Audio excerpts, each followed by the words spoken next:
Politics or to Harvard. He's a frequent visitor here.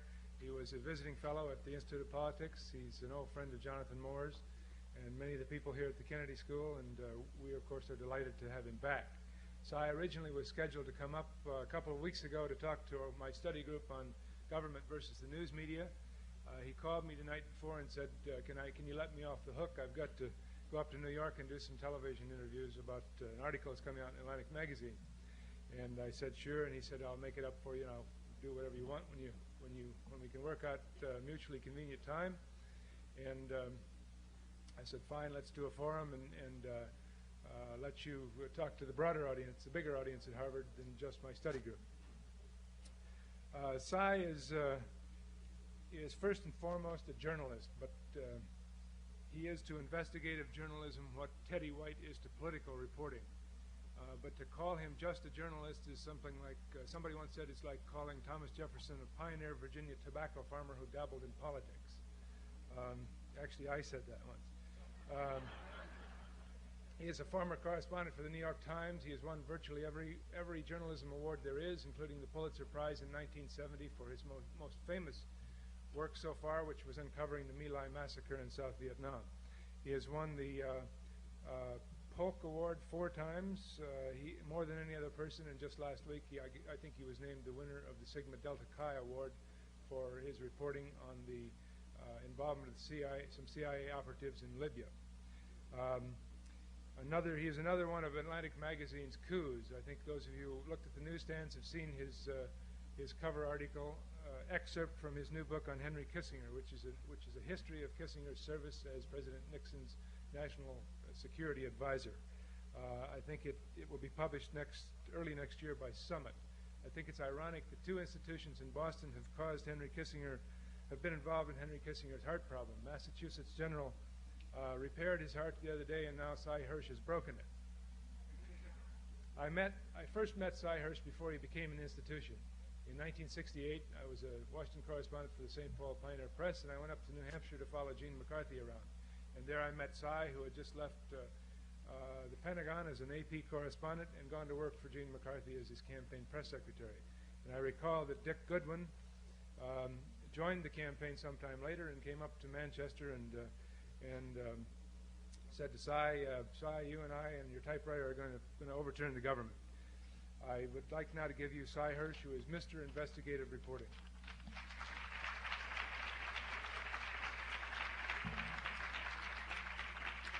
What we later learned was that Dick was reporting to Bobby Kennedy every night about what we were doing.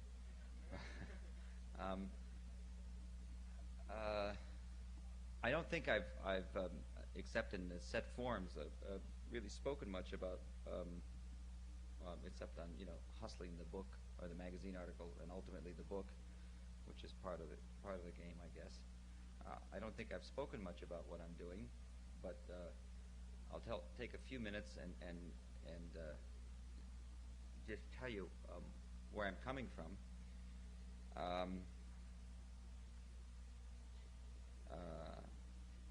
Simply put, we've known how badly Nixon handled Watergate. I doubt if he could have handled it in a more negative way, lying, stonewalling, whatever that word was, letting events overtake him. We had the transcripts released by the White House. Even the first batch were so devastating. One was staggered to hear that. I was certainly, and I've been around Washington and been around presidents, been around a presidential campaign, and heard a lot of talk in my life, and a lot of deals being made. I remember having to call Mayor Daley for Gene McCarthy. We were all clean for Gene in '68. We were going to cut a deal.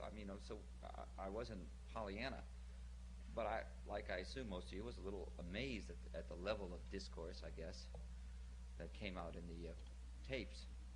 And yet, there's always been a given with Nixon and Kissinger et al., which is that no matter what foreign policy was his métier, his strong part, at least he was good in foreign policy. History would be kind to him in terms of his foreign policy. And let's see, I was at the time sort of floundering around. I was after the I did a lot of stuff on the CIA and domestic spying. You know, it's a wonderful world we live in, and I'll just tell you one of the great ironies. In late '74, I did 2 stories about the CIA. In September of '74, I wrote a series of articles in the New York Times that said that the CIA had been involved in a covert operation authorized by the President, Henry Kissinger, Al Haig. Do remember that name? And to initially make impossible for Salvador Allende Gossens to be elected by the people president of Chile, and then having failed in that, to over the next 3 years to destabilize. That was the word used that they now want to deny, but the goal was to make it impossible for him to govern. That story I wrote in September, I think around the 8th, right at the time of the pardon of 1974, and I thought it was a terribly radical story in the sense that you're talking about a group of guys sitting in Washington, and by the way, this is an obsession of mine, you know, like Vietnam, like I've done a lot on Chile in the book that's coming out, and you know the stuff you're seeing now, I do think is important, but I think it's by far the least important of the stuff I'm writing about, because in that White House, nobody ever said, what is the human cost of this policy? How many lives is it going to take? Nobody knew what the cost was about Vietnam.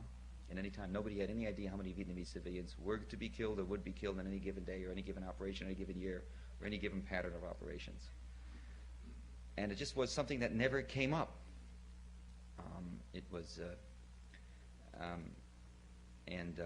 It's painful to think about it, that in 4 or 5 years that it was just something that just was not factored in. And I know that sounds maybe a little hysterical or like hyperbole, but please, somebody find it for me. I can't find it. I've been asking about it for 3 years. Anyway, to make a long story, that's a digression, but it explains, in this stuff I'm writing about, the Watergate stuff, we'll talk about it, and I think there's a very significant thing there that I wish I had made more clearly. I wish I'd drawn arrows to more clearly in the article.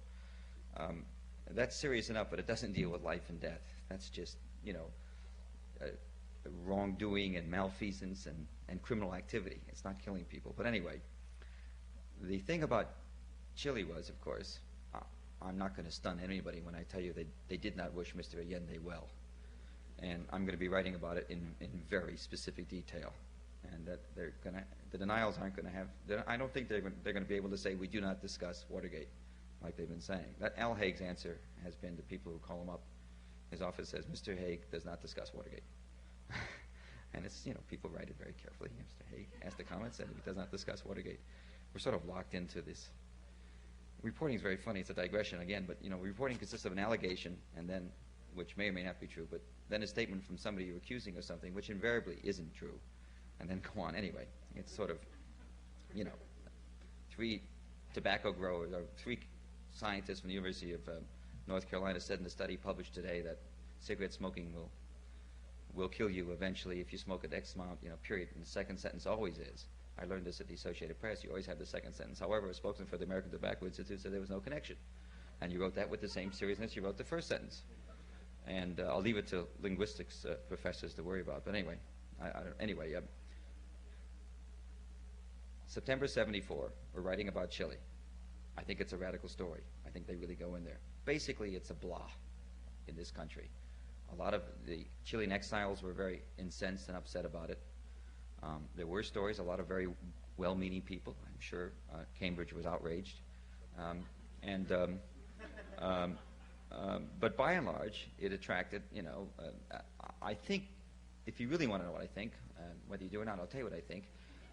I think because we're such an institutionally racist society that it's just a class of sort of, you know, they're Latinos, like gooks, and, you know, that's what I really sort of think. I have no empirical data to say that. I think that's maybe why it didn't strike a big hit. Because Chileans, maybe, you know, they're not like us. I don't know why. I think why. I think viscerally, it's, you know, there's something made us look away to Vietnam. Something made us all decide that because the White House announced that the war is over in January 1973 and our boys are out, as G. McCarthy said, they changed the color of the corpses, that the war was over. I mean, that was a delusion we lived with for 2.5 years. We ended the war. I mean, the memoirs are full of it. We finally, at long last, we ended the war. Never mind that for the next 30 months, you know, millions of people were slaughtered, one way or the other. Anyway, the story was certainly a wonderful newspaper story. I won prizes for it, etc., but there were no great cries of outrage in the Congress, etc., etc. Nobody went headhunting. And 3 months later, I wrote another story that said this. I said that the CIA had been illegally conducting a domestic spying program. Hello? We lost it.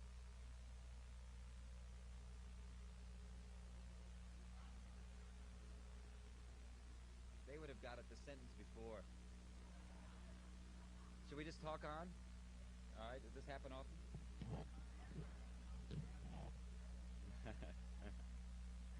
Anyway, if you can't hear me, I don't know what to say.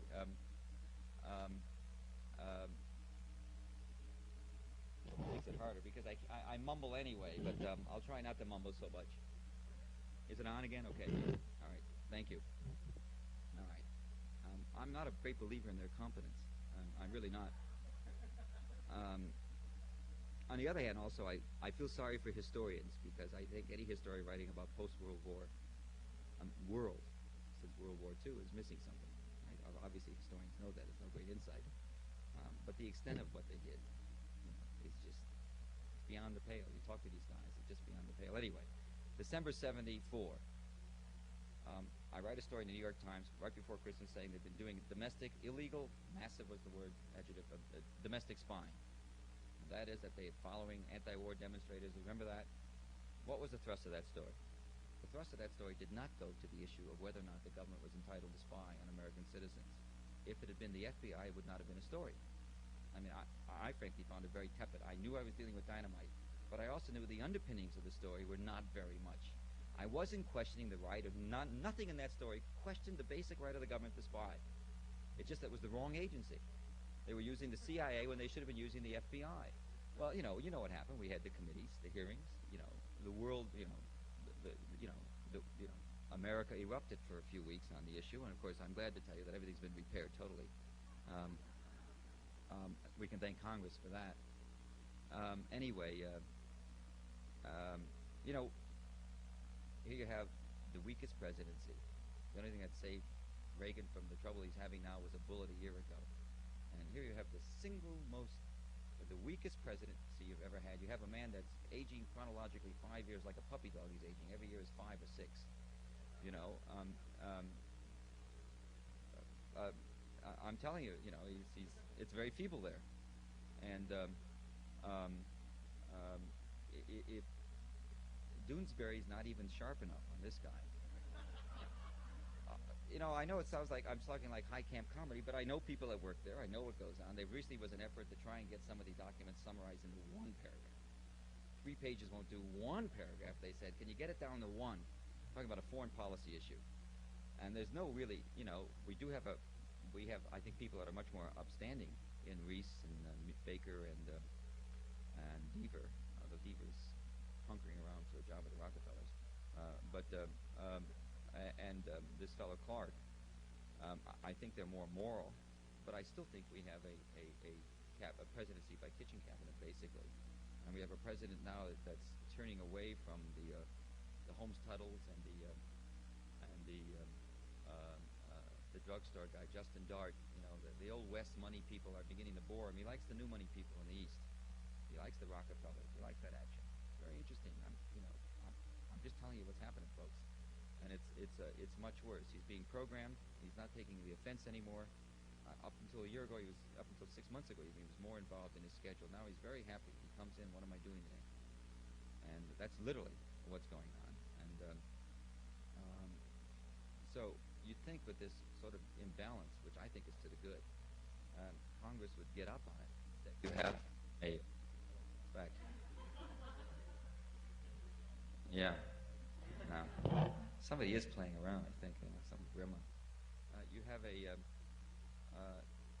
they're supine. I mean, it's ridiculous. You know, the Democrats tried to out Reagan, Reaganize the Reagan budget, you know. And anyway, I'm not telling you that you don't know. It's sort of a depressing time. I think the answer is that nothing, no matter what you do, nothing much changes. And I'm not cynical yet. about it. I don't think I won't get cynical, and I think we learn more about what we've done. Well, that's right. I agree. If you learn more, once you start telling more about what you've done, I think then if people still do the same thing, then I'll go to Canada, I guess, or something. But at this point, we don't know enough of what was done. Let me take you back to my basic thesis.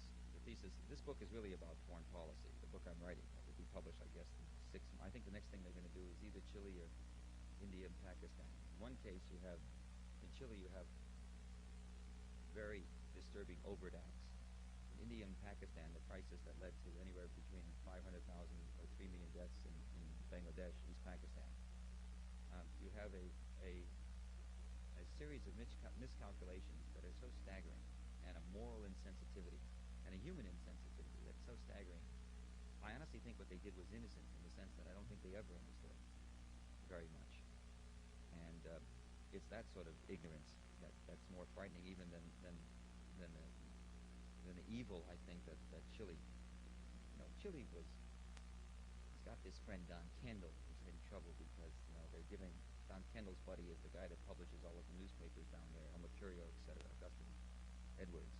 And he's got this buddy, Janine, and whose assets are being expropriated, or perhaps there's some talk.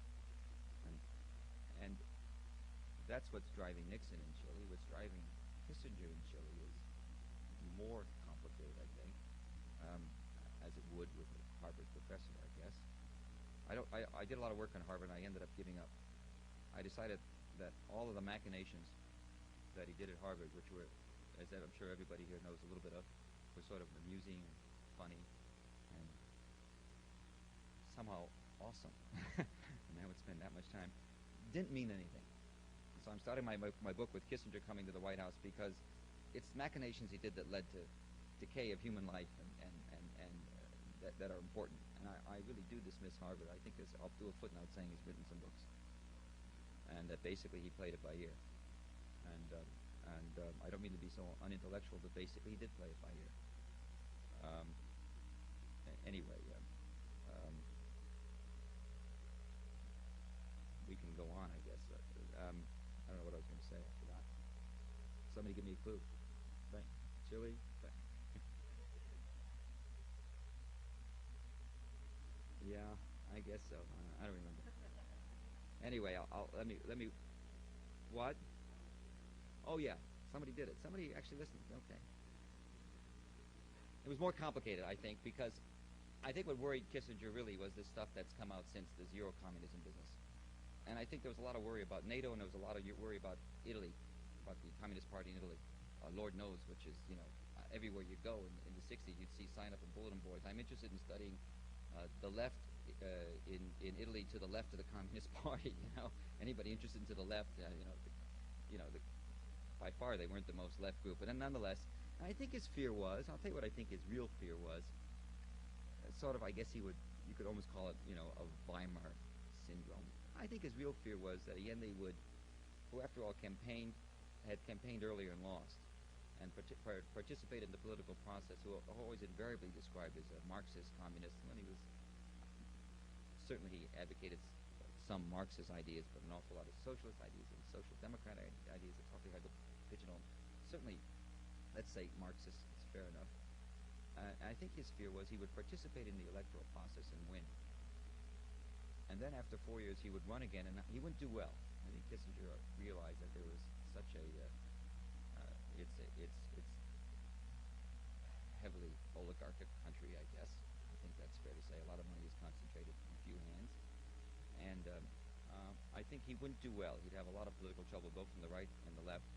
I think it was easy to predict he would be in grave political trouble by 74, the next elections, and he would run again and lose. And then you see, the terrifying thing would happen. He would accept the results of that election.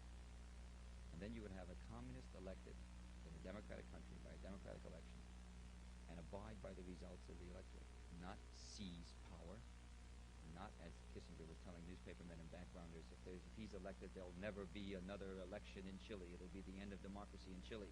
I think his fear was quite the contrary. and I'm perhaps giving him the benefit of the doubt. It would be anyway, I don't like this. What should I do? Is that all right? It's a C minus. His fear was, I'm giving him the benefit of the doubt. I don't know if his fear would have been, as I said, and that's an intriguing thought. I mean, that would be my fear if I were in his position. I'd like to think he doesn't say this anywhere, but he doesn't say much anywhere. He says a lot, but not much. You want an example? Everybody thinks that I'm writing out of my book. My books, of course, is Vietnam is the book. Obviously, Vietnam is the issue, and what to do about it. And remember that wonderful line, if you read the Atlantic article, we've got to nuke them. I assure you that was not just a random line. It was a line that was,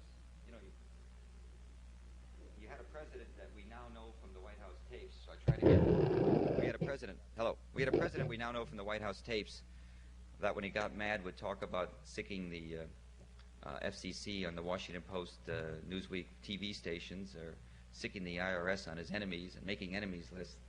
Do you ever sort of wonder what he was saying about the Russians the morning after they did something that displeased him? Well, it was rough, and it was Armageddon. I don't think he meant it always. I don't know what he meant. I think one of the things I've learned is that the biggest cover-up of all has been the cover-up of Richard Nixon. And although we've all had suspicions about him, just how defective he was is very surprising to me. He's very bright. I'm saying that in the present tense. He's very bright. There's no question. I think you have to give them their due. I think the opening to China. Anybody wants to read about China and its position, read the Albanian, Enver Hoxha's memoirs. And if you ever take a look at his memoirs, which were published in Albania, in English, actually, in Tirana a couple of years ago. I mean, China, the China we think, first of all, the China he went to was, the Peking he went to in the middle of the Cultural Revolution was almost a Potemkin village. And the China that we read about is not the China that China's colleagues talk about. They feel betrayed. All I'm saying is that the opening to China, which is the high point, I think, of the foreign policy, I'm going to be saying it was basically designed to keep an immoral war going, the war in Vietnam. And I think that, for me, that shades it a little bit. That doesn't diminish the strategic genius, and I think it was. But we'll never really know what the bargaining was because we're not going to be told. We're never really going to know. And that's a great problem. The great problem is that what's come out, the history that's come out is not right. One example on Vietnam I can give you is that we all think, anybody writing any term paper about Vietnam thinks that the war was ended when, on October the 8th, in the secret talks 1972, Le Duc Tho and Kissinger, Le Duc Tho presented Kissinger with, finally at last, the first draft treaty in English, which offered a major concession. And it was this document upon which they began the negotiations that temporarily broke down, led to the Christmas bombing, but it resulted, of course, in the end of the war. Well, it took me a long time, needless to say, because of my particular political persuasions, to get close to people close to two. And finally, the president, the ex-president of Vietnam, decided to let me have his papers. And they show, most of the documents show, they don't show, I have them, that there were 4 offers in English that summer. Not 1, but 4. And so you begin, this is the last sort of thing this was just over the winter. I made a secret trip and picked up all these documents, made all the letters from Bunker and Kissinger, the famous back channel. And what do you make with a staggering lie like this? It wasn't the first, it was the 4th. I mean, it turns everything we know about history on its head. I can't begin to tell you. I can't begin to tell you where I'm going to be in this. I'll tell you this much. Anybody who worked for Henry Kissinger kept his own papers. I'll also tell you the papers don't mean much. I've seen, 30,000 words of top-secret documents. I've seen all of what they call the NISDMs, all of the NISMs, National Security Decision Memorandums. I've seen action paper from the National Security Agency. I've seen every decision of where the bombs are going to be built and where they were going to be deployed, none of which I would bother printing because of national security laws, and also they're not relevant. I've seen in-house memoranda. I've read transcripts of tapes that have not been published. And I'm here to tell you that it's more confusing for me than it would be for anybody else. Not because it's such a morass. You have you have a memoir that's a very complicated, detailed document that's such a fraud as to stagger the imagination. And yet, in a way, it's my Torah, because he's got times, dates, places, and what he perceives, what happened in meetings, I don't know. Anyway, that's all to come. And, you know, I don't have any illusions. I'm not a scholar, and I'm not trying to be. I'm a journalist, and I'm trying to write a narrative about a White House in which a man named Alexander Butterfield, the famous man who did the tapes, told me. Butterfield's job, he was an Air Force colonel. Butterfield's job was to sit in the corner and take notes when Nixon went through the newspapers in the morning. And he disappeared like the Secret Service people did and like the secretaries did. They all disappeared. Amanuenses, they just were not there. And his job was to sit for 4 years taking notes and reporting. They called him Butterfield Grams. And later there was another man who's now in Utah called John Huntsman. They were later known as Huntsman Grams when Butterfield got a deputy to do the same thing he was doing for a couple of years. Well, what did Butterfield do? They would flow in the morning. Nixon would come down and read the papers. And he would... There's a wonderful description that I have of a typical morning.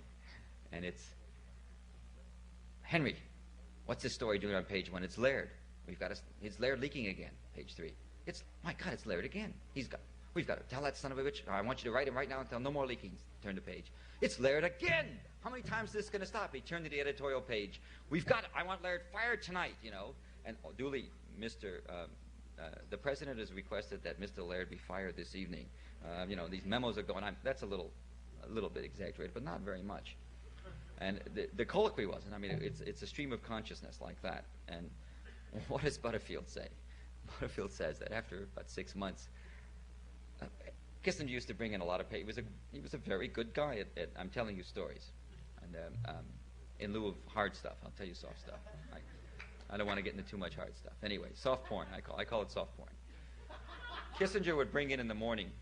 Kissinger was a very eager, hardworking person. He had a good staff, a wonderful staff. They would work all night. Nixon took, after the first couple of months, he was sort of amazed. First of all, this guy worked all the time, and was there always late at night. As you know, he set his own hours, which is interesting, because when you set your own hours, you can leave at 6 and come back at 10 and have a full crew.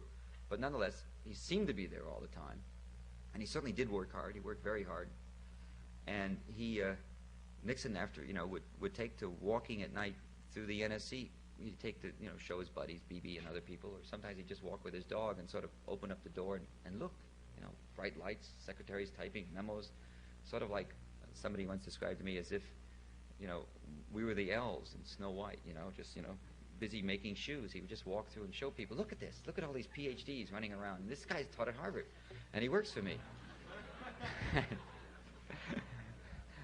I know it sounds silly, but it happened that way. He would often come through, maybe bleary-eyed, maybe not.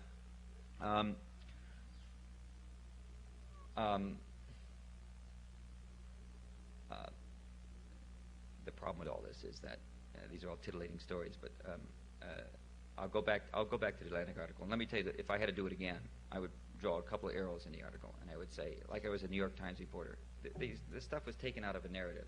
There was a little bit too much of the sultry stuff in it for me, but it does sell magazines. And I'm not dwelling on it in the book. What you see there is probably all that's in the book.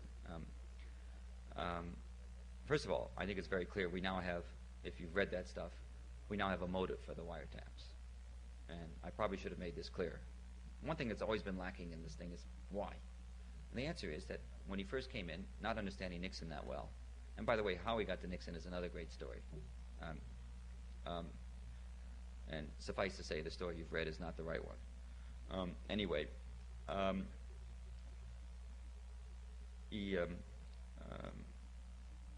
really didn't understand, I think, what was going to happen, the crackdown that was going to take place. And his role model was Haldeman, in that he saw Haldeman cut off access, be ruthless in access. I think he emulated that. I really think the Haldeman pattern is very interesting all the way through. But anyway, he hired a lot of young Democrats who were bright, people like Mort Halpern, who was a Republican but very bright, worked for the Democrats, worked in the Johnson White House, was known as somebody who turned on the war. He hired a Dan Davidson, who'd worked in the State Department and been an aide to Vance. He hired Roger Morris, had worked in the Democratic White House. A number of the other FSOs were Democrats. The only really safe hires were Al Haig, the military man, had been recommended by everybody from the right and the left in the Pentagon. Both the right and the left saw him. Joe Califano on one side, who for a lot of people seems to represent the left, and people like Fritz Kramer, his alleged longtime mentor, that sort of troglodyte who lives somewhere in the Pentagon bowels worrying about the Russians. Haig came endorsed by everybody. And Larry Eagleburger, who was a Republican, whose mother had been Mel Laird's campaign manager in Stevens Point, Wisconsin, he had enough Republican credentials to get him into the front office. But as for the rest, they were dovish, Foreign Service, not personally loyal to Nixon, not necessarily even personally loyal to Kissinger. They were just good. And it was a media problem. It was a major mistake. Of all the mistakes he made, that certainly, I mean, I don't know how he calibrates or how anybody could calibrate it, but certainly this was, this was much worse than dropping B-52s on an inhabited village. This was a serious problem. So the wiretapping generated, I think, his willingness to go along with this crap and to push it, advocate it, I think came from a sense of trying to demonstrate to the front office that he really was okay. That if he had if Halpern was perceived to be too liberal, why he would have to go. And I think that's really what I probably should have said more explicitly. The other thing that's more explicit in this that I should have said, I'm not writing a Watergate book, although I'm ending my book in September 73 only because I've now written 500,000 words, 42 chapters, and I'm really tired of it. I'm not even dealing with Cyprus. I'm not dealing with Portugal, all of which, yeah, I'm doing a lot in the Middle East. And salt I'm doing a lot on, because the salt story is fascinating. And it's hard, it's impossible to put in English. Most people just, anyway. It's really a story of personality as much as anything else. Anyway,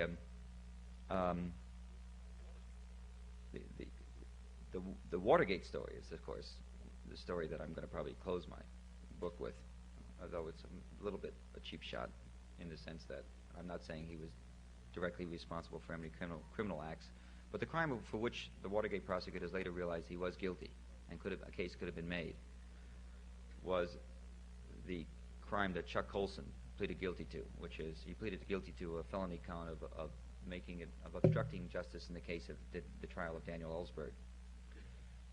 And what I should have said is that what I should have said explicitly, it seems, it turns out, although I see Tom Wicker's finally writing some stuff in the Times about this, what I should have said is Kissinger and Haig were involved in covering up the wiretaps and the Plumbers operation for differing reasons than Nixon, I think. Nixon was protecting, obviously, not only other crimes of which Kissinger and Haig may not have had knowledge, but I tend to think they did. I have no evidence. And it doesn't matter. Nixon was protecting the presidency. They were protecting their own reputation, Henry and Al Haig, and also the whole notion that they knew anything about that side of the activity. What gets it fascinating is that among the in late '74, after Jerry Ford became president, and how many here think Richard Nixon left the White House fully aware he was going to have a pardon? How many don't think? How many think? Does anybody here believe he did not have a commitment? He had a commitment. I'm here to tell you. If anybody believes he doesn't, I think the alternative to getting that promise would have been an attempt to impose a military governorship. I know that sounds like I'm zoo talk, but it's zoo time here, I'm telling you. I'll just finish this and we can do questions. Please, I assume people are skeptical of some of these glib statements that flow out of me.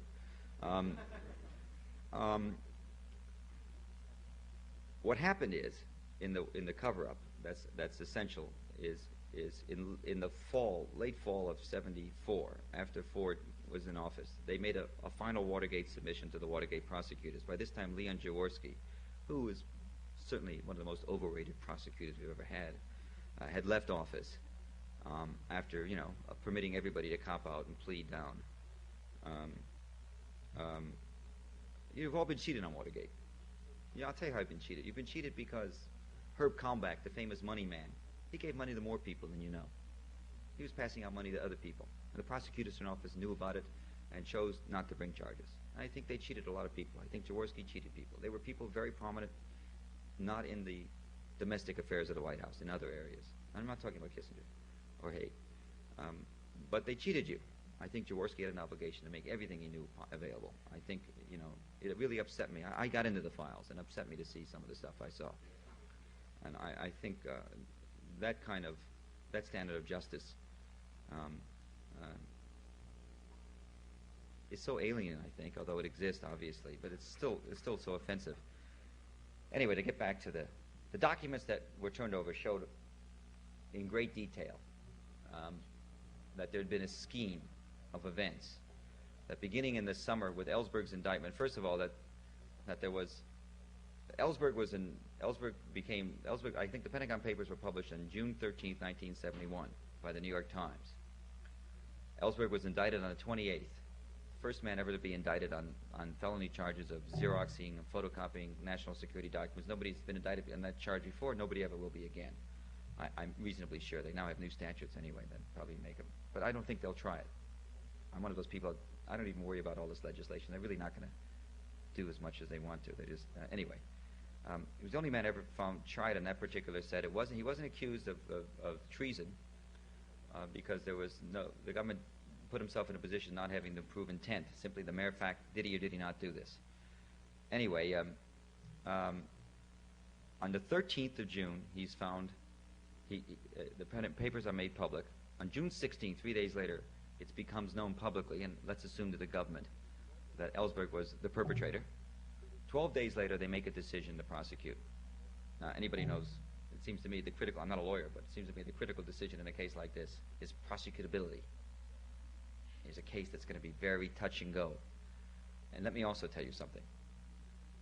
They weren't worried about the Pentagon Papers, you all know that. But they also knew that Ellsberg had other documents, and they weren't secrets about government,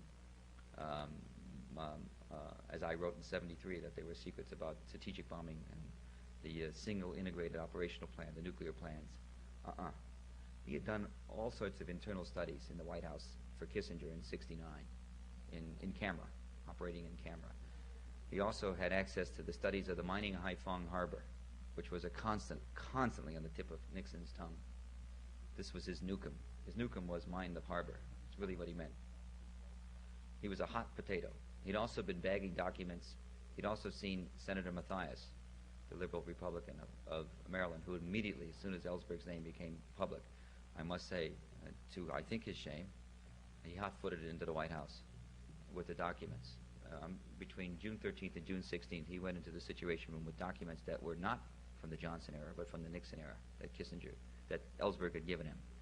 So they knew right away in those early deliberations that Ellsberg was it wasn't just an academic threat of the Ellsberg endangering past lies of the Johnson administration.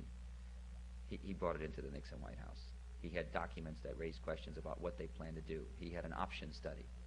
There was an option study that included everything short of nuclear weapons, including the B-52s in Hanoi and mining Haiphong Harbor. I can't emphasize that too much because that was like Nixon's rattle, what do you pacifier? You want to pacify Nixon, you give him another plan to mine Haiphong, and which he did. You have to remember, he did it. Yes. Anyway, so between the 16th and the 18th, the issue became prosecutability, I think.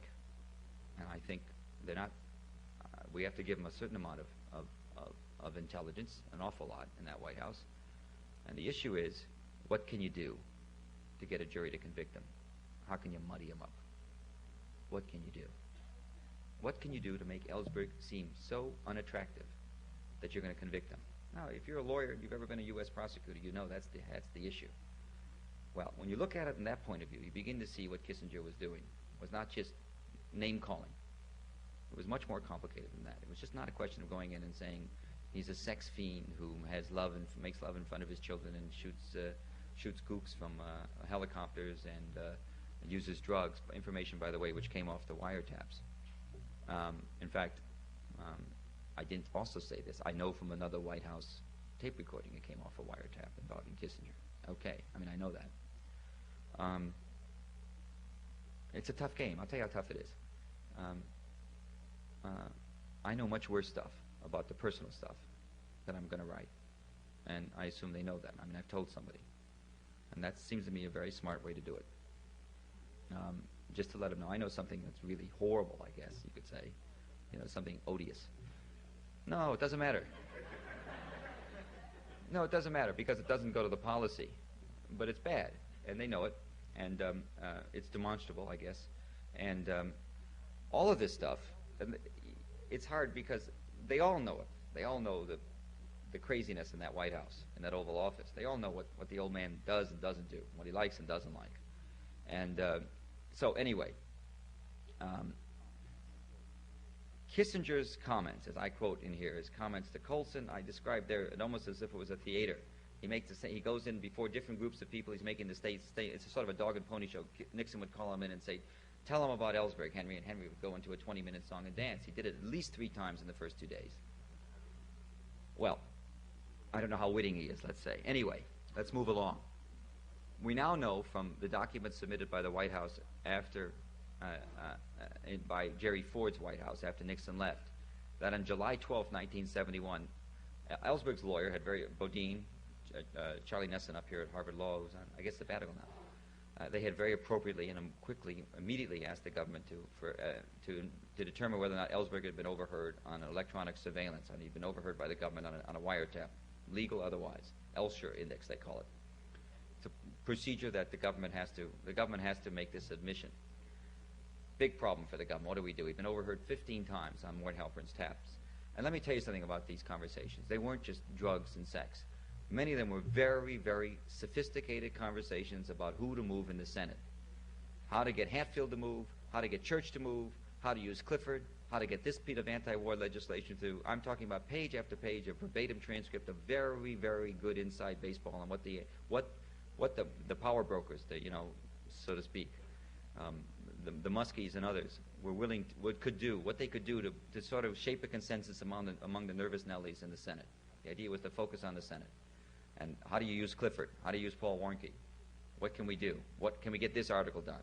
And it's not just trivial stuff. It's not just drinking. It was very, very, anybody who knows Ellsberg knows his IQ is off the wall. He's, also a little flaky, I guess, but his IQ is off the wall. And there's not much he can't think about. Anyway, and Mort's just as bright. Anyway, it was a gold mine. July 12th, I write about this. Mardian comes out to San Clemente. There's a meeting. Ehrlichman has these notes. And in the meeting, Nixon says, destroy the tapes. Illegal? I don't know. I'm sure some lawyer would argue the president has an inherent right to destroy anything. Anyway, destroy the tapes. Get Haig to destroy them. Now, what I didn't say about this is, and what I should have said, is all of this is well and good. Nobody knows anything until the spring of 1973 when the tapes are discovered inadvertently. Ellsberg's case is thrown out. They certainly were right in the White House about how dangerous it was. There was a terrible embarrassment to Kissinger and Nixon. I mean, Nixon, I don't think he was beyond repair, but for Henry, it was a terrible embarrassment to be named in the, he's staggering, flailing around. Wonderful, this notion of I did not initiate.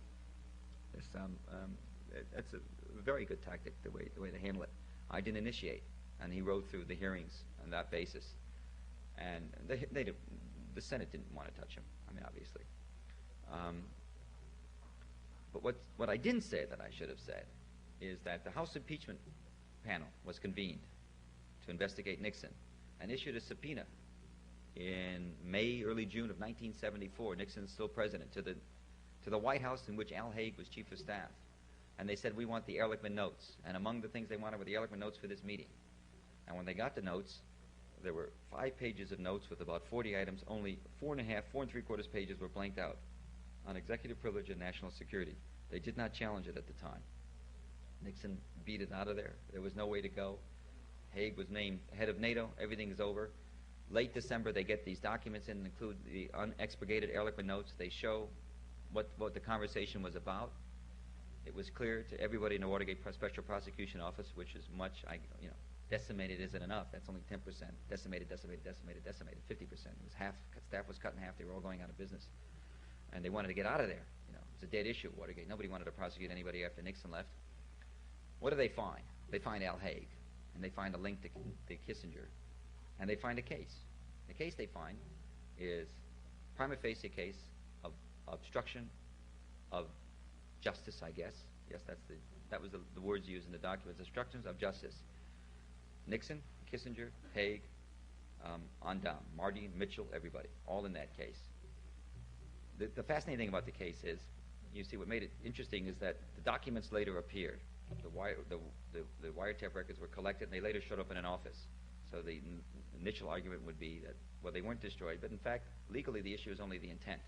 In fact, the intent was to deny his job, obstruct his case. That's the only issue the government was worried about.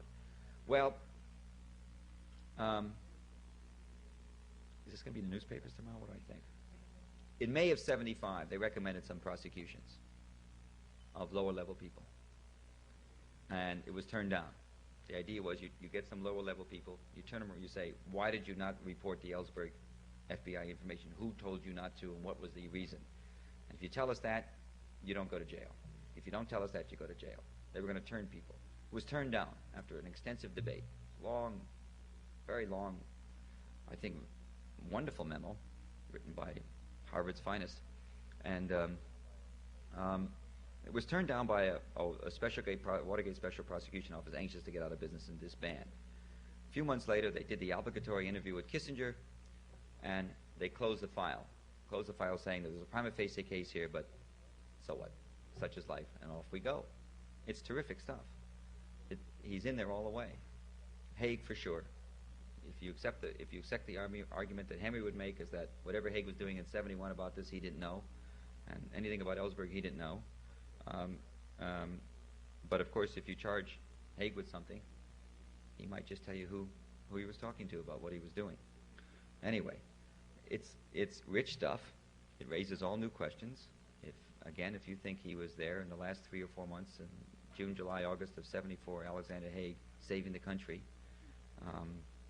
change your brand. He wasn't. He was looking for a job. Anyway, let's do questions. I think some of you, the last plane is gone. Yes. I'd like to ask 2 questions to start. One is, what lessons did you learn from this book? What are lessons about formulating the national security policy, about the role of the national security advisor? Otherwise people would say it's ancient history. We don't care about it. No, nobody's going to say it's ancient history. No, I don't think so.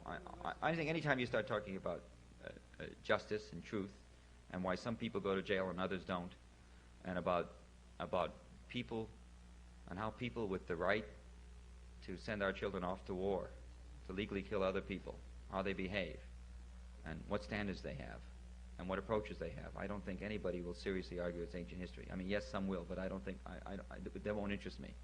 We give these people an awful lot of power. We say that, you can send our children to murder and be murdered. And,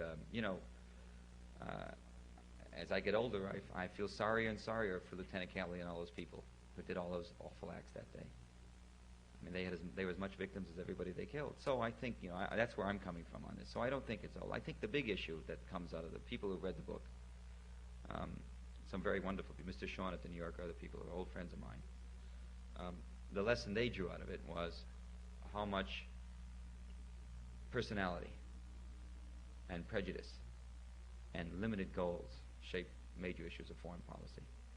In the Middle East, there was a very serious, good chance for peace, but it would have been Bill Rogers' peace. Not that Bill Rogers necessarily was directly involved, but Joe Sisko, for once in his life, was not double-crossing. Rogers was working for some good. Others were doing very well. Sadat was new, and for a variety of reasons, Sadat is another one of those people that are hard to figure, because the more you know about him, the less you like about him. And suffice to say that what we read about him in the press isn't the way he's perceived there. But yet there was a moment there he was really doing something, and it was the sabotaging that went on for only I can't even say it to chapter 32 because you won't believe me. You're not going to let Bill Rogers have a foreign policy victory and maybe keep that job. because that's the job you wanted since you've been in office for 3 months when you realized not only could you do it, but you could somehow con Nixon into it. That's a serious thing I'm saying about somebody. I'm talking about a degree of moral bankruptcy. So, I think that's what the book's about. It's about how much, if anybody, I read the Brzezinski article about Iran. If that wasn't one of the most terrifying articles I've ever read, about how we went into Iran, that one in the New York Times magazine, about which nobody has commented. About which nobody has commented. There was contingency plans to bring in helicopters to spray everybody with bullets, except... Anyway, you can see his hero, and it isn't Metternich. Anyway, that was one question. So I don't think it's going to be ancient history. I think first of all, the other thing, by sheer fortune, the players that I started working on this book in the first month of '79. I'll be done next year. I'm going to work right through, I think, the fall. I'm still seeing people. I would think, and I work fast. I'm a quick study. I would think when I started this book, I had no idea people like Haig would be around and others. My book begins with the scene with a man named Richard V. Allen, who later showed up as National Security Advisor for Reagan. I had no idea, and frankly, I don't think it makes a bit of difference whether they're around or not. I mean, it probably helps, but it wouldn't have hurt. Wouldn't have made any difference.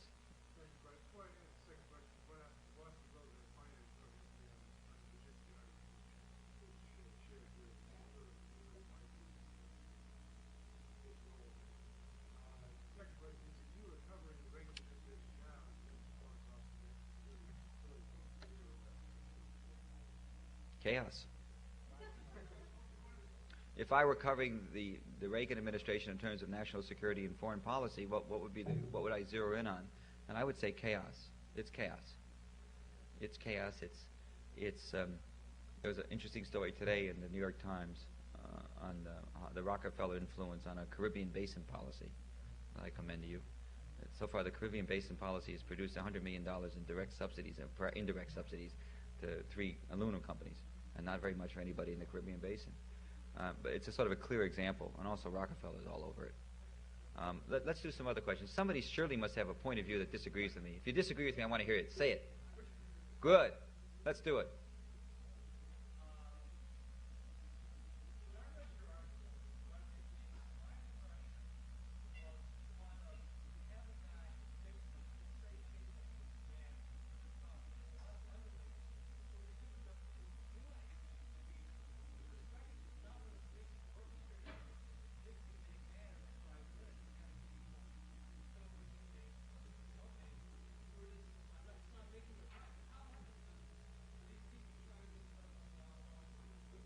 Well,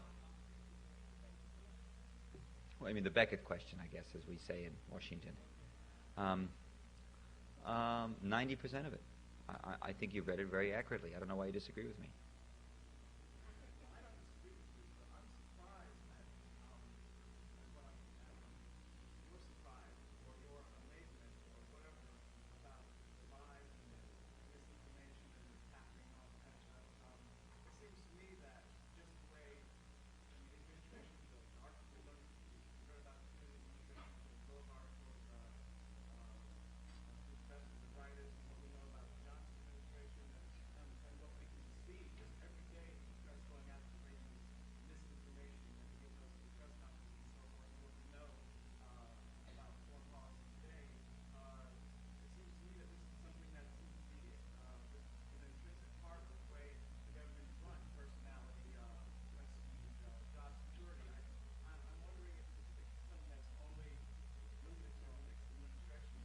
No, I think the point is you rarely get a chance. It's rarely so flagrant. That it's rarely so flagrant, rarely so hidden so totally. And I would argue that there's a different... No, but hear me out. You rarely get a chance to reconstruct it almost blow by blow, or try to.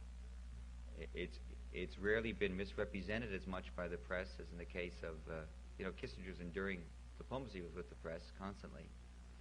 We signed a peace agreement in Vietnam between Saigon government and what we call the Viet Cong, the PRG, the provincial PRG, revolutionary government of the National Liberation Front. And you'd never know. The whole country was just writing about it between North and South. The ability to deceive the press about documents that are written is amazing. It's staggering. It's like he's some magician. It's more acute. The difference between the wiretapping, Kennedy's wiretapping was much different order. He was transcribing office minutes. And he wasn't wiretapping like that, although there had been some wiretaps in specific cases. But basically they were done through the Justice Department. They weren't done with this kind of system. They weren't done for the reasons. I think most of the people really thought there was a problem in the earlier cases. Johnson, of course, was a little hysterical about people like Martin Luther King and et cetera. And that was an awful example. But I think you could make the case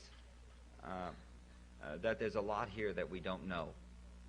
And after all, we rarely have a presidency that ends up with somebody, flying off the White House lawn in disgrace. And Bob Hartman, who worked for Jerry Ford, describes, whether it was to me or in his book, I don't remember where. I know he told me about it, but I think he wrote about it too in his memoir. He and Jerry Ford stood there as Nixon flew off at noon on August 8th, and then they turned around and they went back into the Oval Office. It was theirs for the first time. They had not gone in before, and it was bare. And Hartman was carrying the president's briefcase in his, and he very sort of ceremonially, he walked in. He was the key aide to Jerry Ford then, and he dumped Ford's briefcase on what obviously seemed to be the president's desk, Nixon's desk, and then he looked around for an office, and he knew where Rosemary Woods, Nixon's secretary, had worked, and he thought he would stake that out for the first few days until they got things sorted out. And he walked into Rosemary's office. She had gone on a helicopter with the president. I think she had. If not, she'd left. And he was staggered to see papers still burning in the fireplace. I mean, that's a little heavy for. And then that night, they got a report from the Situation burn room, the burn room in the National Security Council, that there were 80 bags waiting that had not been destroyed yet, waiting to be destroyed, but they just hadn't had time to process. They've been going day and night for 3 weeks. And what I'm telling you is, if it isn't 80, it was damn close. I think it was a staggering number of bags of documents. And the tough decision was, it's an amazing decision. Do we go ahead or not? And Hartman said to Ford, I recommend you do it, and he did it. They went ahead and burned them. Not a bad decision. I mean, I got to tell you, you think about it.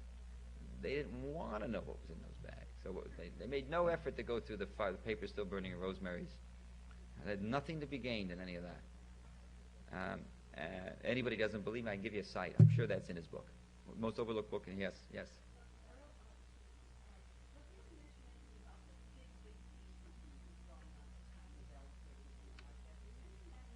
Sure. Had a lot more than people realize. Had a lot more than people realize. I think the peace movement, it certainly saved Vietnam from a very serious attack in late '69 Hanoi. The moratoriums organized in Washington and elsewhere. Remember the Vietnam moratoriums? I think it's a long story, and I spent a whole chapter on it. They certainly saved. There was really a Gadamarang solution to the war. They had given a warning to North Vietnam through diplomatic channels.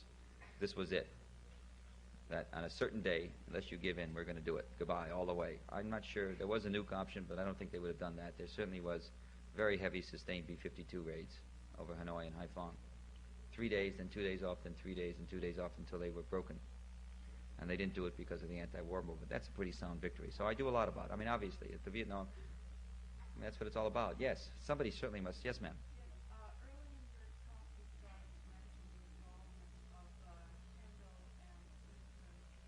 No, not Eastman, but the fellow, Harold Janine.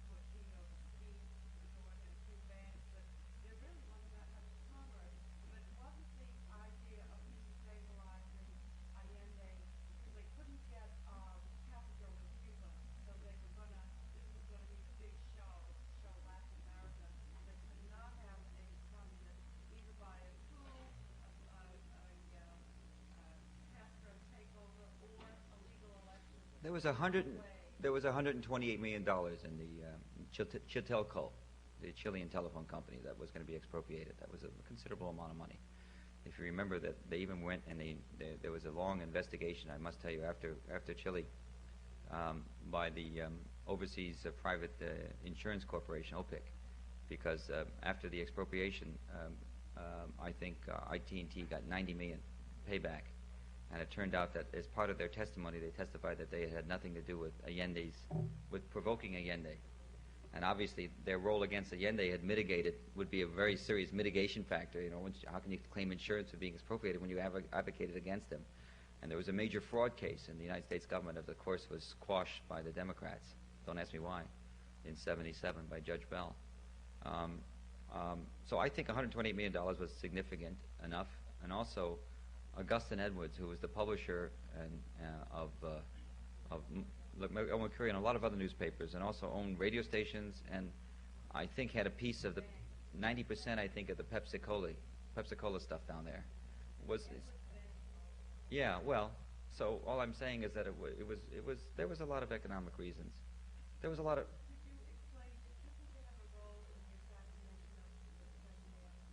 No. No. Yeah.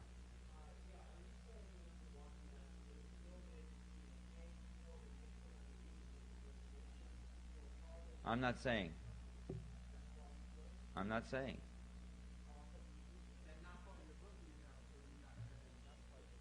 It's not part of the book, is the way I'm putting it. It's, that's my business at this point. See, that's why I don't like to speak. That's why I'm very sorry I got sandbagged here. There's no way I would come and there's no way I plan to give any speeches between now and next year. The fact of the matter is that I've been doing research in that area. Let's put it that way.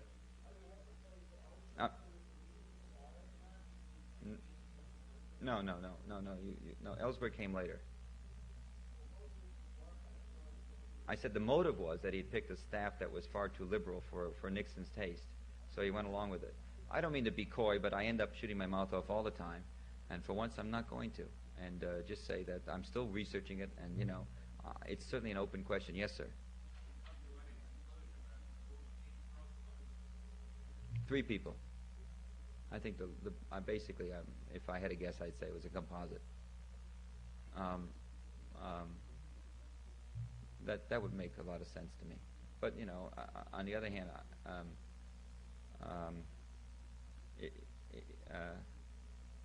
3 people. Yeah, I think, but I don't know. I don't know. I don't know. Yeah.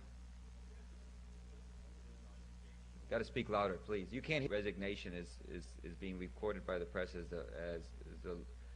the departure of the last moderate. If you mean by moderate somebody who advocated covert operations in Central America, I would say that the new fellow, the story I think they're missing about the new fellow is that he's very much a DDO, an operations man. He's out of the operations house side. In other words, he was born and bred in the dirty trick side of the administration of the CIA. And I don't know what you do with a country that has a full-scale major investigative probe by the Senate, and a reasonably good one on the Chile stuff and other stuff, and looks at it right in the eye and walks away from it. We didn't have the Senate didn't have the guts, and the people didn't have the guts to say, let's end this stuff. And we have it so bad now. I can't tell you how bad it is.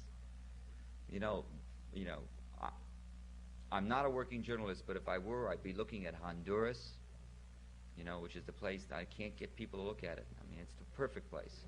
I'd be looking at I'd still look at the Horn in Africa, the Sahara. I mean, there's incredible crap going on out there. It has been for years. I'd look all over. Anyway, I mean, I think Casey's basically incompetent and violently hawkish, and he's got to go for it. And I don't know whether Inman was as good as everybody says he was.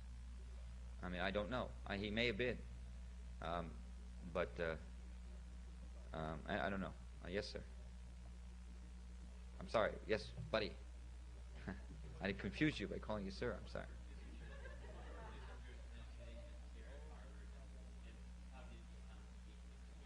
Oh, but if I had a month, His machinations were just a normal bureau. I mean, everybody knows the story about Henry Kissinger, and you know, there's always I think they're all very trivial, and basically not as significant and not worth dwelling on. I mean, I did collect them because I thought I would start there. That seemed to be a starting point.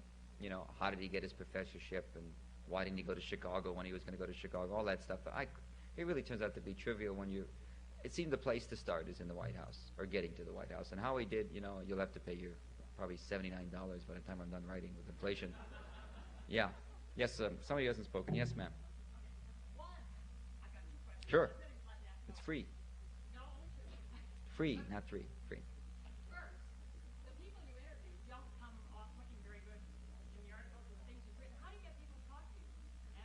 Oh, I think some of them come off all right. Oh, I don't know. They're all, you know.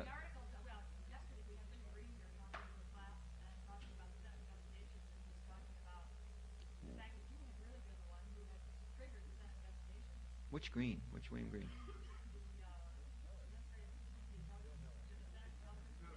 William Miller. Bill Miller, yeah. Yeah.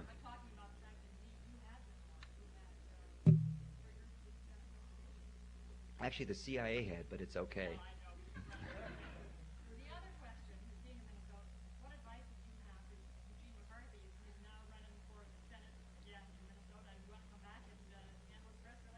No.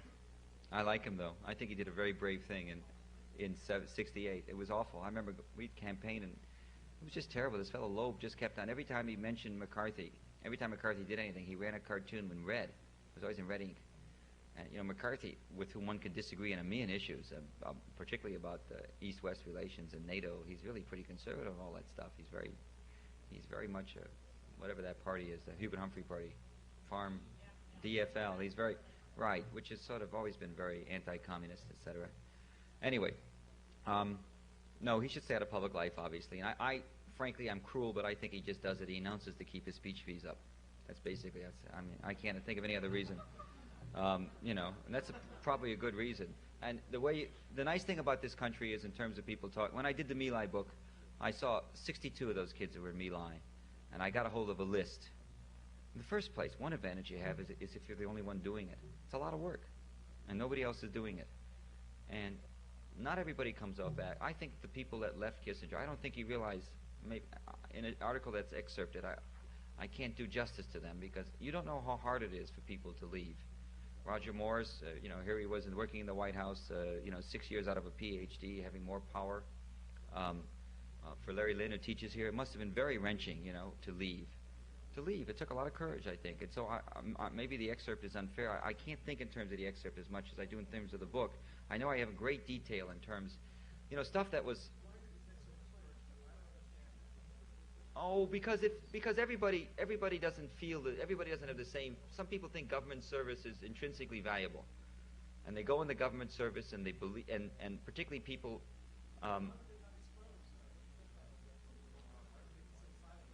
Well, you know, you're the same guy that was asking me a little while ago why we don't expect people, you know, why we aren't inured, you know, to lying and everything. Nobody does is the answer. It's almost, we're changing roles here. I'm being like you now. I'm saying whoever does it. Why do you expect anybody to do it? You know, you would say everybody would lie. I would say nobody ever quits for reasons of conscience, except who? Cy Vance, which is fascinating. Cy Vance quit, and he quit because he'd been through the number with Vietnam. I remember as an AP correspondent sitting in Vance's feet when I worked for the Associated Press, and let me tell you what that's like during the Vietnam War. I'll tell you what that was like. That was like being a correspondent for Tanzuk.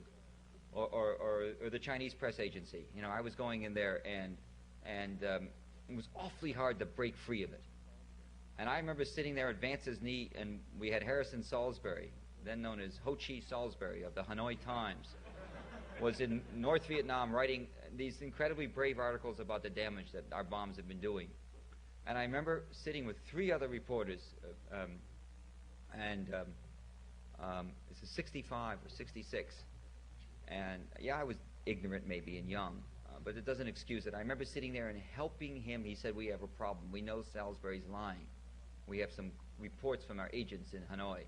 I spent a lot of time in Hanoi in the last 15 years. And one of the hysterical things is the notion of an American agent there. But anyway, that time you didn't know. You didn't know anything about Hanoi. It was the other side of the moon. The only people that did, by the way, were the Japanese. I went back and got a lot of translations from the Japanese press, particularly the Japanese communist papers. They did tremendous reporting that we never paid any attention to except on an official level.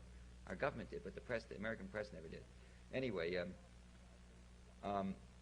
Vance he had this problem. Salisbury's in, it's at the end of '66, around Christmas, New Year's, Salisbury's writing about it. We know it's not true. He said, how can we write something that would show that it's okay? And so we sat there, the AP, the UPI, the Washington Post, the New York Times, all four of us, we sat there, and we helped him work out language that all of us would share, that would debunk what Salisbury was writing without linking it directly to Vance or to the Pentagon or to McNamara. I remember that. I mean, and Vance went through this, you know. It wasn't later, until not much later, but pretty soon afterwards, I realized how badly I'd been used.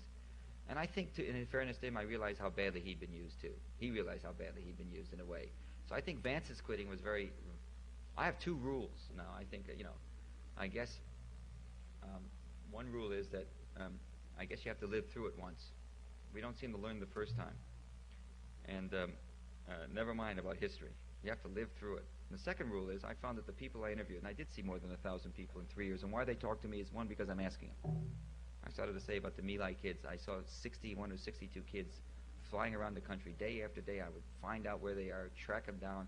By the way, they all worked not all, more than 50% worked in jobs in which they were alone.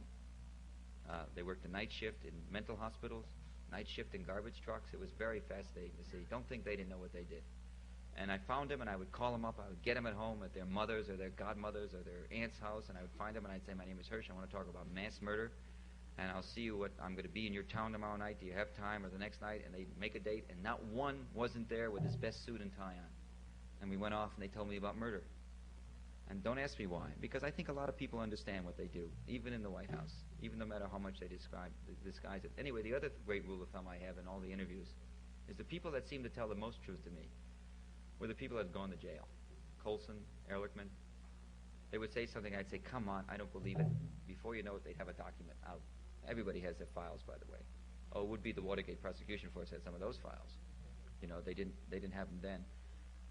But I'm here to say that I found an amazing amount of veracity and stuff I could triangulate from what people had been. Bud Crow, Eagle Crow, had told me an immense amount of stuff that he'd been to jail, and that made a difference. And so here's, I'm going to call it the Hirsch rule.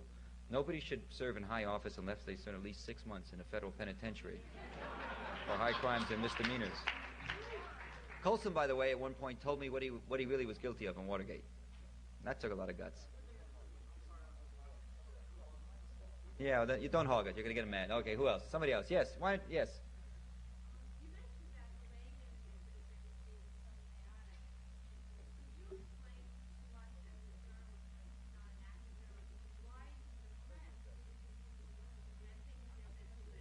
Oh, they're doing better. I think, let me give you an example. Let me give you a specific example based on what I think is true from what people tell me in the government. I still talk to a lot of people. The amazing thing about the people in government is, one of the things you learn as a journalist is you as a journalist who's an advocate journalist, is you got to forget the labels of left and right, liberal, Republican, Democrat, and it's a question of whether people have personal integrity or not. The people that helped me on My Lai the man is now retired, but he was then a very senior officer, general officer in the Army, who simply was disgusted and he went out. So I found all along, the reason I say that is I still talk to people, although they're rock-riv conservatives. I tend to like them more than I like liberals, and because they really have, I don't know, as a good liberal, it pains me to say it, but where are they?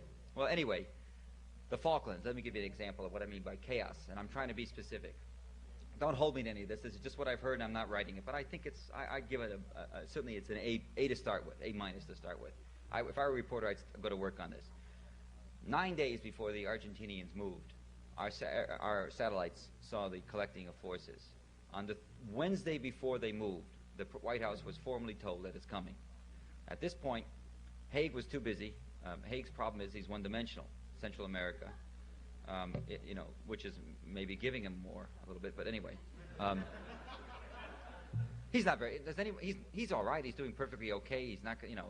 He's what he is. He's somebody who who snaked and lied and sandbagged and did the dirty job and kept his mouth shut and was loyal and kept his nose in the right place. I mean, come on. I mean, nobody has any illusions about him. He's no thinker. He's coherent, and he's a moderate. I think he's a force for some good in this administration. He's a moderate. He's a moderate on arms control. That is, he thinks we should at least have arms negotiations that won't give the Russians anything, as opposed to the other guys who don't think we should have them. I don't know where that takes you, but he apparently wasn't. You couldn't get to him to get a briefing, and there was nobody who had the fortitude to cut through the morass around, either Ron or as they call him, Mommy. They call her Mommy, and they do call her Mommy. The staff calls her Mommy. I mean, in derogatory terms. She's not your mother. Anyway, yes, somebody else had a question.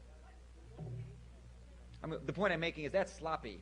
The point to move in that kind of crisis is a week before, when you see the buildup. That's the time to move. Then you can do something. You've got, but you're not able to guess what Thatcher's going to do. You're not able to guess that Thatcher, to save her political hide, is going to have the boys get killed. You're not able to guess that because you don't have any sense, because you would do the same thing. That you would get yourself in a position that. So you're not able to see how silly it is. It's not, it's not Gilbert and Sullivan, and you're not able to tell the junta generals right away where to go, because by and large, you figure you're going to have to deal with these guys, and you don't want to get the other junta generals angry in other countries. So you're stuck. You're stuck everywhere with your lousy policies and your lack of perception into what the other guy's going to do, and the inability to get outside thinking. You're sort of stuck. You're unable to anticipate that this woman is going to take them all away because she needs it. Carrington was brief about it, about 3 or 4. The reason I think Carrington resigned is that he was briefed. Our intelligence provided intelligence that Lord Carrington was briefed. That's apparently very true. And there was sort of a collective failure over there. Even though I think by and large he's rather, of all the people in that government, he was pretty good. I mean, good on a lot of issues, South Africa, Middle East. I don't know how he was in the Falklands crisis. So anyway, that's chaos. I think it could happen in any government. I'm sure, Al, when you worked in the White House, you saw the same stuff going on. The fighting with Brzezinski must have been acute, much worse than anybody knows. Don't ask me. What am I? Yeah, I mean, but write your congressman. I used to go in the 60s. Let me tell you how much better it is. You're talking to the guy that walked around with the My Lai story in his back pocket for 5 weeks, including the documents, before I can get a paper to publish it, okay? I had the Army charges against Calley. I had copies of them. He was accused of murdering 109 Oriental human beings. Nobody could fabricate that kind of insanity, as if there's all kinds of human beings. Obviously, for the Army, there were. And for 5 weeks, I couldn't get it published. And I think this is kid stuff now in comparison. You know why? Because, okay, it's terrible. We may have some bloodshed in the Falklands, for which we're not directly responsible. But we're not killing anybody. There's no genocide going on. We're not involved in this mad, insane war that any kid lying on the street in Hay-Ashbury could tell you you're not going to win, but nobody in Washington can figure out that you're not going to win. I think things are much better. I think things are terrific. We're not in the process of destabilizing or genociding or tear gassing or herbiciding or mutilating or murdering or raping anybody right now, necessarily. No, well, we're not directly involved. El Salvador's another issue. But I'm talking about degree. You're right. I should have qualified it. But we're just aiding and abetting there. We're not directly involved. Yeah. I don't mean to minimize it. Over there, somebody, yes.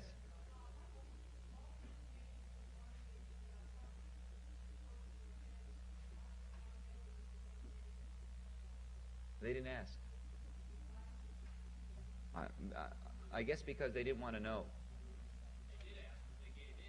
No. The facts are that on, I think, December the 30th, 1979, they issued a subpoena for the Al Haig tapes with Richard Nixon, and they were told by the archivist during the Haig testimony that there was something like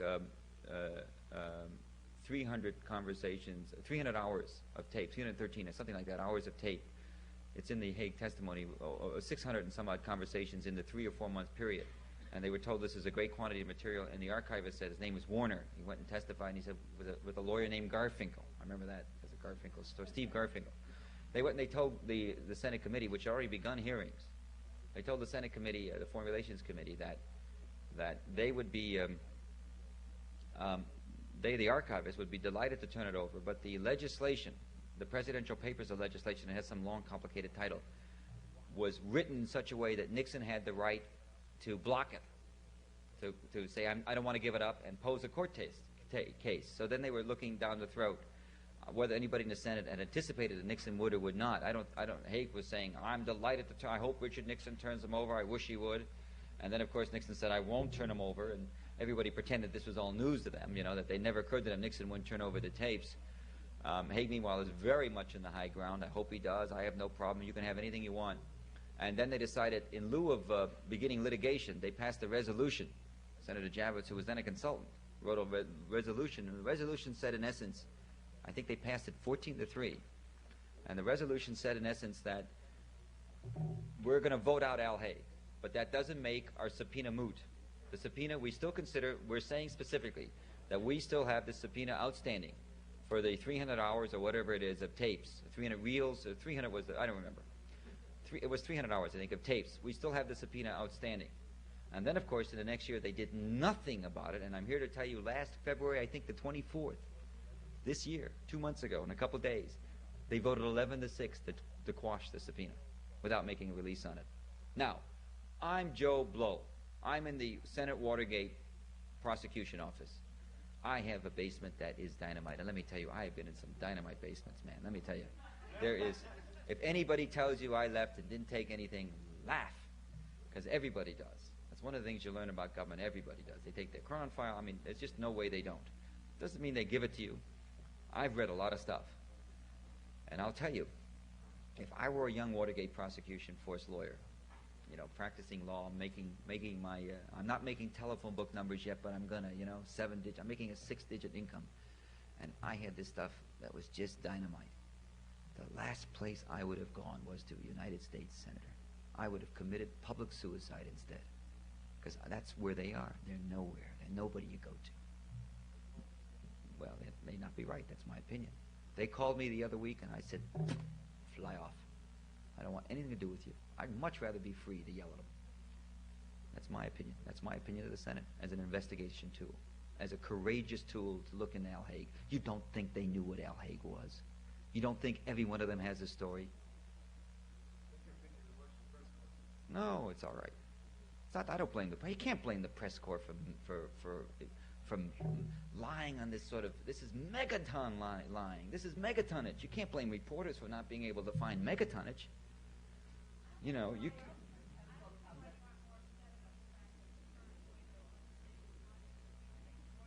Am I supposed to cry? I mean, what do you think?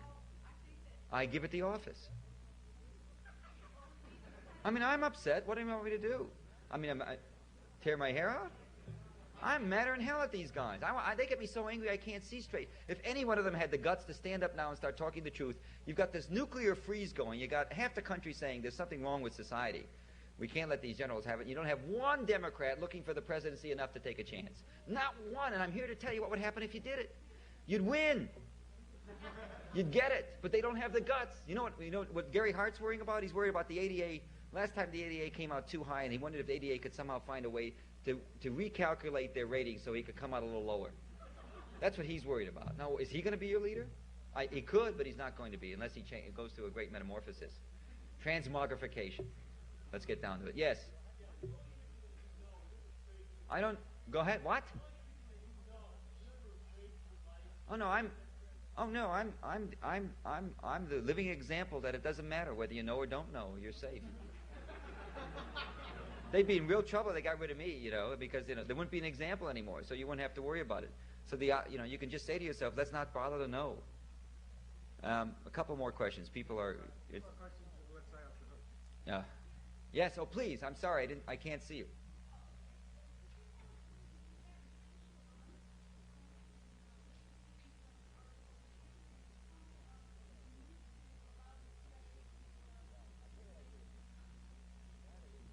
Well, I'll tell you what I did with Nixon. The guy that works for Nixon is a guy named Nick Rue. Lieutenant Colonel Nick Rue is a very nice guy who I used to know because he used to work in the Pentagon when I was covering the Pentagon. And his wife used to work in the White House press office with Ron Ziegler. So he and I go back a long way.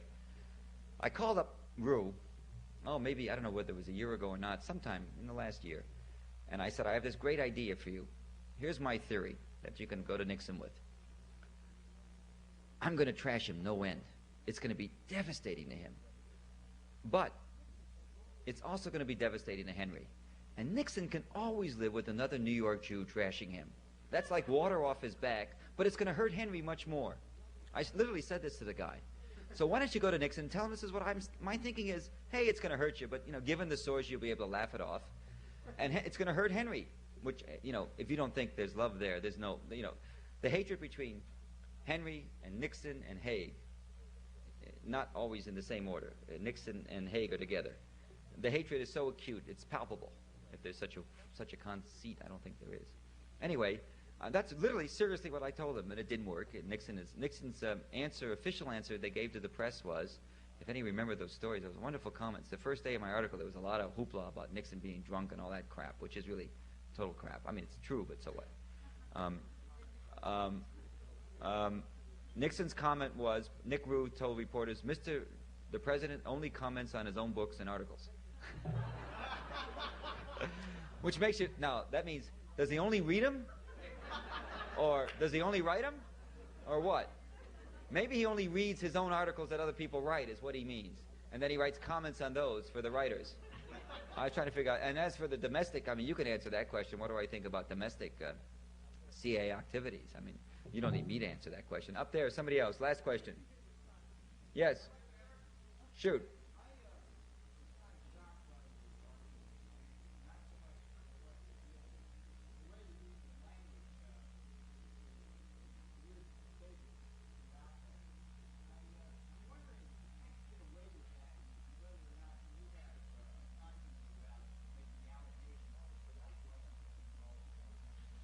Oh, I'm delighted to defend them. And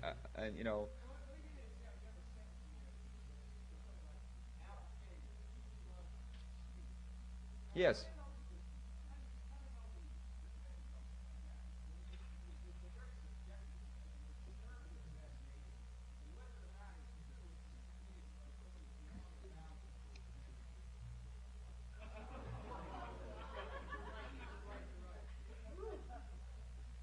Well, that's certainly another question, but let me just say that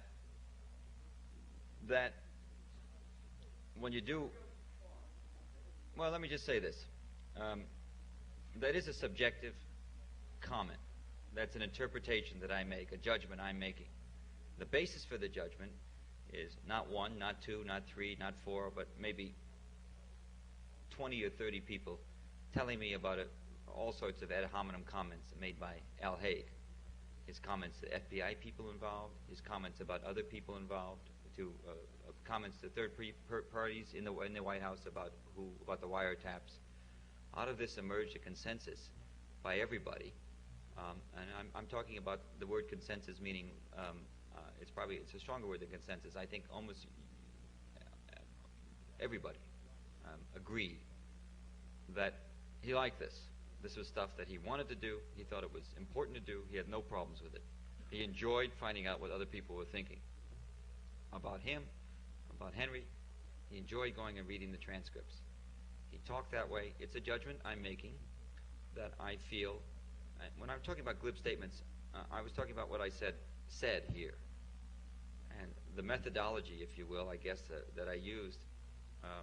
William Whitworth, the editor at The Atlantic, used to be the premier long article editor at the New Yorker, and which is one reason I published there. I mean, I clearly could have published this any place I chose, but I wanted his editing because he's superb.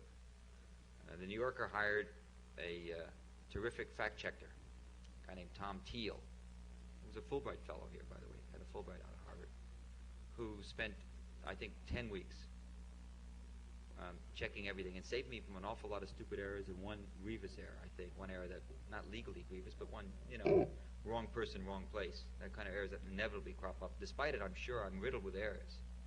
It's impossible when you deal with that much material not to have errors or incomplete sentences or ellipses, particularly since you're taking a lot of stuff from a footnote maybe, or a long chapter and only using a couple lines. You're synthesizing very much in this kind of an article. This stuff was drawn from about 7 chapters because I dealt with wiretapping and the sort of chronic decay in that White House in separate chapters. And then I would pick up that theme along the line. I would describe, let's say, a day of Kissinger's life in late 70, maybe when he did something publicly, but that afternoon he attended a 40 committee meeting and he did this, and then that night he got this report from a wiretap. I would occasionally, every once in a while, stop and draw a line and say, here's how the secret and the public life interacted, which is sort of, it's a way of doing it that isn't done in his memoir, which is sort of serially. He takes everything, not serially, he takes everything in subject by subject. I'm here to say that the solution for anybody, and I guess I've said this publicly, if I haven't, I should, is to sue me. Not that, I'm sorry it sounds so cavalier to say it, or somebody, all I can tell you is that as sure as I'm standing here, Al Haig enjoyed snooping. Thank you.